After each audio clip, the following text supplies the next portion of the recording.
there's a lot of predators out here in the environment, and it kind of reminds me of like medieval times. We can almost relate this to like the internment camps in the 1940s, because pretty much when we were in World War II, we, as a country, unfortunately, we just demoralized and dehumanized Japanese people, even if they were born here. Hey, it's Jordan with Status Coup. This is Ashley with Status Coup. On the ground. In Philadelphia. Flint, Michigan. East Palestine, Ohio. Please support the leading independent news outlet on the ground, covering what the corporate media covers up. I'm Ashley with Status Coup, and I'm talking with Javier about why you showed up today to protest Alligator Alcatraz. So why did you come out today?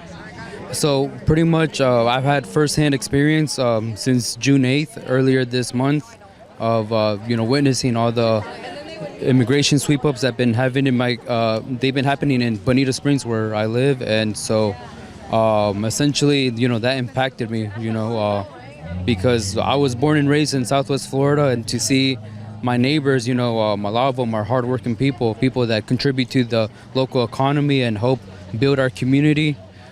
Pretty much, seeing them get taken away, and pretty much it's tearing up the community.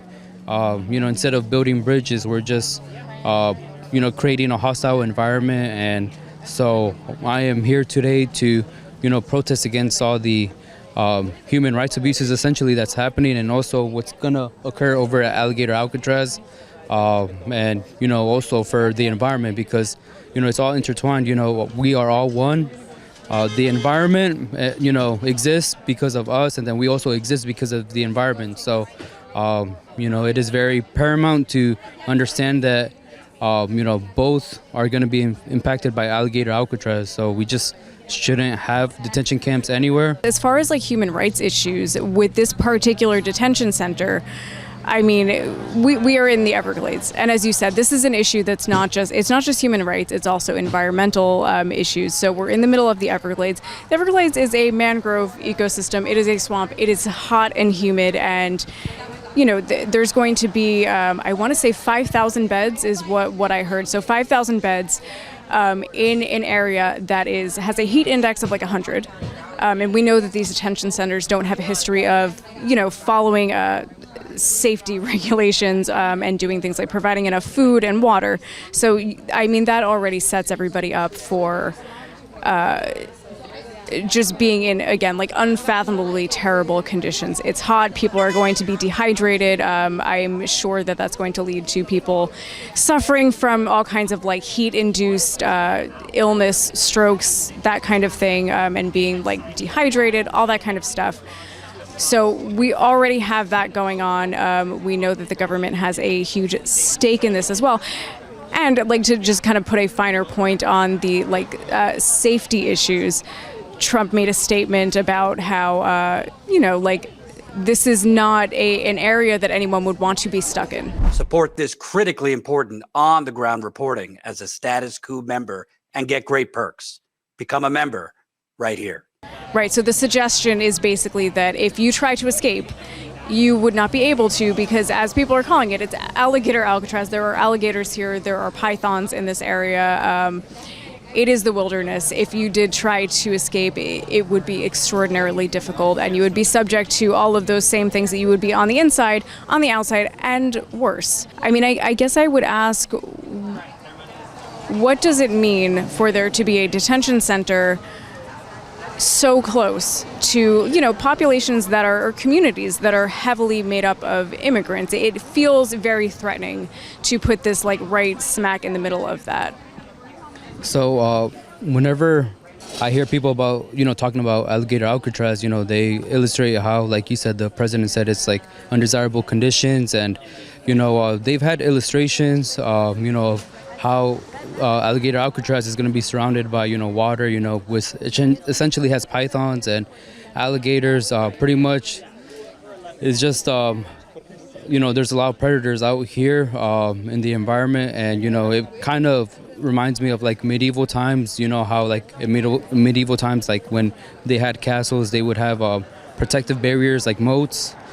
So, medieval times, that was in the past, but this is eerily similar to that, so it's almost like we're going back in time. But if you want to relate to something more closer in time in our modern history, we can almost relate this to like the internment camps that the Japanese, people like were, subject to in the 1940s, because pretty much when we were in World War II, we, as a country, unfortunately, we just demoralized and dehumanized Japanese people, even if they were born here.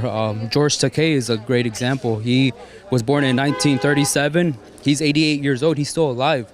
So he's living proof that, internment camps,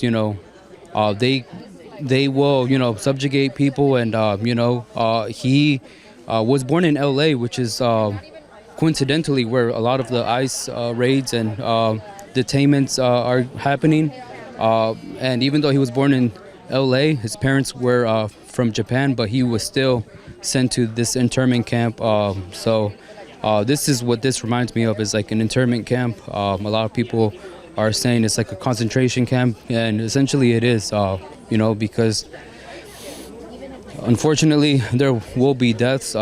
It's just if we can avoid one death, that's the best thing we can do. But the only way to do that is putting a stop to Alligator Alcatraz. As you said, there will be deaths. There were 2 deaths over the last couple of days. One, someone from Cuba, someone from Canada.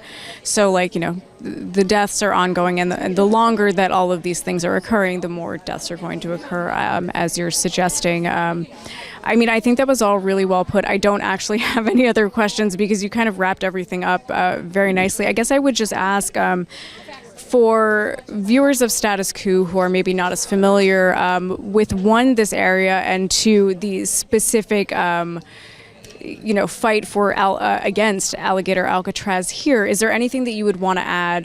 You said that you grew up in Southwest Florida. You're very close to this. Is there anything else that you would want people to know about all of this as, the country is paying attention? So essentially, there's a lot of people that voted for Trump that, weren't radically to the right. A lot of them were just a little bit moderately to the right. And then, when they saw hardworking people being detained, a lot of them felt emotional. I even seen people comment on some news segments stating that they didn't vote for that, and a lot of them are regretful.